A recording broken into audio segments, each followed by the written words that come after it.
Hello, আসসালামু আলাইকুম viewers. আপনারা সবাই কেমন আছেন? আশা করি আপনারা সবাই ভালো আছেন। যে যেখানে আছেন সুস্থ আছেন, আমিও আল্লাহর অশেষ রহমতে ভালো আছি। তো ভিউয়ার্স, আজকে আমি আপনাদের মাঝে নতুন আরেকটি ভিডিও নিয়ে উপস্থিত হলাম। আজকে আমি সকালে ঘুম থেকে উঠে ফ্রেশ হয়ে এখন যাবো স্কুলে। আমাদের বই সম্পূর্ণ দিনের অর্ধেকটুকু দিয়েছি, তো বাকি অর্ধেক আনতে যাচ্ছি। তো আমার সাথে আপনারাও চলুন আমার স্কুলে। ছোট্ট জান পাখি এখানে ঘুমাচ্ছে আমার ভাইয়া, ওকে ঘুম পাড়িয়ে রেখে যাচ্ছি। আর এইখানে আমি জুতা পরছিলাম আর আমার আম্মু ক্যামেরা ধরেছিল। তো ভিউয়ার্স, এখন আমি যাচ্ছি আমার স্কুলের উদ্দেশ্যে। আপনারা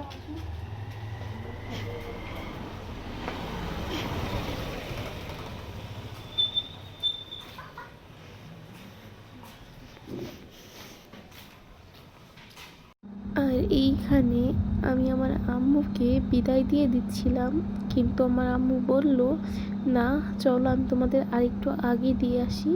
তো আমি বললাম, আম্মু চলো আগাই দিয়ে আসো, তাইলে ভালো হবে, তুমি আমার ক্যামেরাটা ধরতে পারবা আর আমার ভিডিওটাও ভালো আসবে। তো এইটা কিন্তু আমাদের এলাকা। এখন আমি যাচ্ছি আমাদের এলাকার ভিতর দিয়ে। আর আজকে কিন্তু আমি স্কুলে যেতাম না, আমি বেশি একটা স্কুলে যাই না। আমার একটা বান্ধবী আমাকে কল দিয়ে বলল, সুরাইয়া আজকে স্কুলে বই দিচ্ছে, তুই কি যাবি? আমি বললাম আমি তো যাবো, যেহেতু ফেব্রুয়ারি মাস শেষের দিকে, তো এখন আমাদের বই সম্পূর্ণ দিনাই দিচ্ছে, যখন নিতে তো যাওয়াই যায়। আর এইদিকে আমাদের রাস্তার পাশে একটা গাছ ছিল, ওখান থেকে আমরা ফুল ছিঁড়ে হিজাবে গুজে এমন কিছু ভিডিও নিলাম। আর নয়নতারা ফুল কিন্তু হিজাবের সাথে নিলে অনেক সুন্দর লাগে। আর এইখানে আমি স্কুলে যাচ্ছি, স্কুলের রাস্তা দিয়ে। আমাদের স্কুলের ভিতরে আমি কোনো ভিডিও নিতে পাই নাই। আর ভিডিও নিতে পাই নাই কারণ আমি যেহেতু একজন শিক্ষার্থী, তো ভিডিও স্যার ম্যাডাম ছিল, ভিডিও নেওয়া কেমন একটা না, তাই কোনো ভিডিও না করে শুধু বইয়ের কথা শুনে চলে এসেছি। আজকে আমাদের কোনো বই দিই নাই, বই নাকি কালকে দিবে, তো কালকে আবার স্কুলে যেতে হবে। যাই হোক, এখন আমি মার্কেটের ভিতর যাচ্ছি, আমার 3টা প্রোডাক্ট কেনা লাগতো, ওই প্রোডাক্টের জন্যই আমি যাচ্ছিলাম। স্কুলে যাওয়ার সময় আমার কাছে থেকে কিছু টাকা নিয়ে গিয়েছিলাম আমার প্রোডাক্ট কিনতে, কসমেটিক। তো এই জন্য স্কুল এখন তো বই দিই নাই, তাই আমরা মার্কেটের উদ্দেশ্যে যাচ্ছি।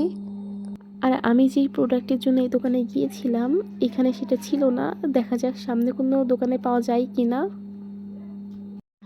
আর এইদিকে গিয়ে দেখি মেলা হচ্ছে কুষ্টিয়া পাবলিক লাইব্রেরিতে।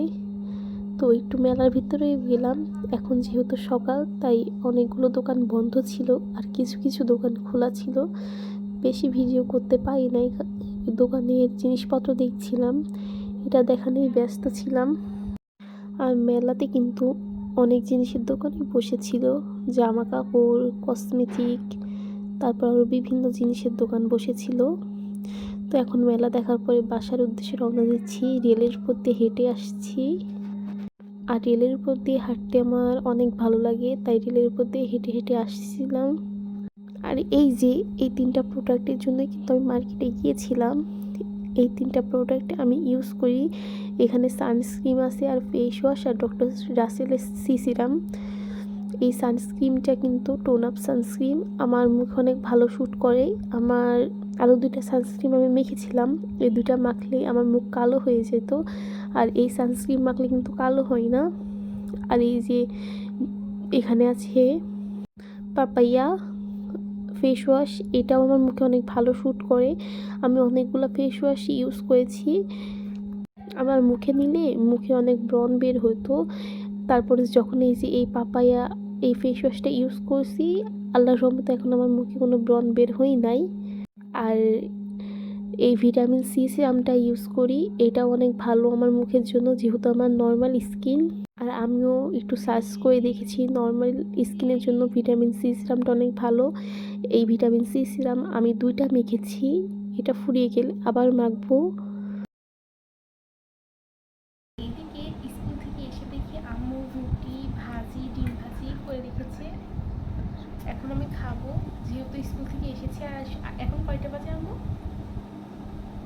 11:30 বাজছে। 11:30 বাজে। সকালে না খেয়ে গিয়েছিলাম, এখন খাবো আমি। আম্মু এগুলো করে রেখেছি, এইগুলো আজকে সকালে আমার নাস্তা।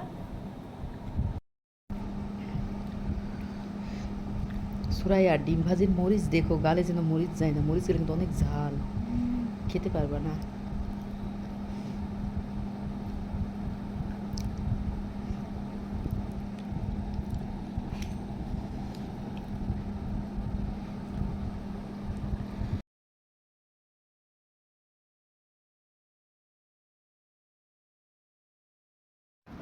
আর আজকে দুলাভাই এসেছিল আমাদের বাসায়, তাই এখানে আমাদের জন্য বড়ই এনেছে। পলি ব্যাগে যে বড়ইটা ছিল ওইটা খেতে মিষ্টি ছিল, কিন্তু ঝাঁকাতে যে বড়ইগুলো ছিল ওইগুলো আচারের উপযোগী ছিল, এই জন্য ওইগুলো একটু টক টক খেতে, একটু না অনেকটাই টক টক ছিল। আর আমাদের এইদিকে কিন্তু বড়ই পাওয়া যায় না, কারোর বাসায় বড়ই গাছ নাই। তো এদিকে আমার দুলাভাই অনেক কিছুই এনেছিল। ভাইয়া একটু হাই দিয়ে দাও। তুমি আমার মেকআপ টেকআপ করিয়ে তো দেখি তো কিরকম লাগছে। আর এইখানে আমার আপু গাজরের হালুয়া বানিয়েছিল, এটা নিয়ে আমরা মজা করছিলাম, দেখতে কেমন লাগছে জানি এটা বলে। মজা করার পরে এইখানে আমি আপু আর ভাইয়াকে নাস্তা দিয়েছি। আজকে আমি নাস্তাতে দিয়েছি কমলা, চানাচুর আর মিষ্টি। এই মিষ্টিটা ভাইয়া এনেছিল, এই মিষ্টিটার নাম আমার মনে পড়ছে না, কিন্তু মিষ্টিটা অনেক মজা ছিল। আর এই মিষ্টিটা দুধের সর দিয়ে বানানো, তাই মানে যখন কাটছিলাম তখন উঠতে চাচ্ছিল না, এই যে এরকম ভেঙে ভেঙে যাচ্ছিল, আপনারা তো দেখতেই পাচ্ছেন। তো যাই হোক ভিউয়ার্স, আর এইদিকে আমার আপু দুলাভাইয়ের জন্য রান্না করছিল পাস্তা। আর পাস্তার ভিতরে আজকে দিবে পেঁয়াজ, রসুন, কাঁচামরিচ, এইগুলো তো দেওয়াই লাগে। আর দিবে গাজর আর টমেটো, যেইভাবে রান্না করে আপু এইখানে সেইভাবে দিয়ে রান্না করছিল। সাথে পাস্তা না আরও অনেক কিছুই দুলাভাইয়ের জন্য বানিয়েছিল আপু। তো আমি আপনাদের সাথে সেইগুলো আজকে সব কিছু শেয়ার করব। আর এই দিকে রান্না হচ্ছিল সাগু। সাগুর ভিতরে আমার আপু ফুড কালার দিয়েছিল, এই জন্য এমন লাল লাল লাগছে। সব কিছুর ভিডিও আমার কাছে নেই, কারণ আমি ব্যস্ত ছিলাম, ব্যস্ততার মাঝে ভিডিও করে ওঠার সময় পাই নাই। তো যেইটুকু করেছি আপনাদেরকে সেইটুকুই আমি দেখাচ্ছি। আর এটা ছিল পাউরুটির মালাই, এটার ভিডিও করতে পারি নাই আমি। আর এইটা হচ্ছে সাগু, আমার আপু এইভাবে সাজিয়েছিল। আর এই যে এখানে পাস্তা রান্না করা। তো ভিউয়ার্স, আমার এই আজকের ভিডিওটা আপনাদের কাছে কেমন লেগেছে, আশা করি ভালো লেগেছে। ভালো লাগলে কমেন্ট করে জানাবেন। আর আমার এই ভিডিওতে আপনারা লাইক এবং শেয়ার করবেন এবং চ্যানেলটি সাবস্ক্রাইব করবেন। দেখা হবে আবার কোনো নতুন একটি ভিডিওতে। আল্লাহ হাফেজ।